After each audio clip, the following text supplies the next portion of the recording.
上汽通用目前搭载最多一款发动机就是这款 LSY 啊。现在咱们听一下声音，哒哒哒哒哒哒哒哒哒。这种情况啊，咱们一个月修好多台，基本可以确认是摇臂。咱们拆下来确认一下。Another sunrise, another sunset.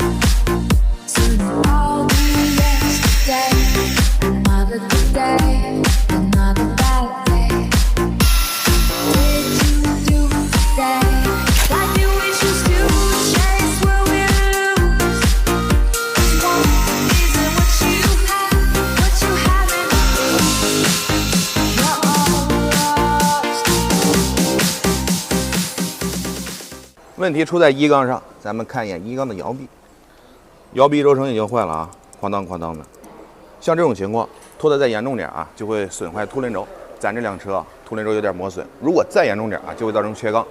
所以说，咱们这辆车要更换一套摇臂，修复一下凸轮轴就可以了。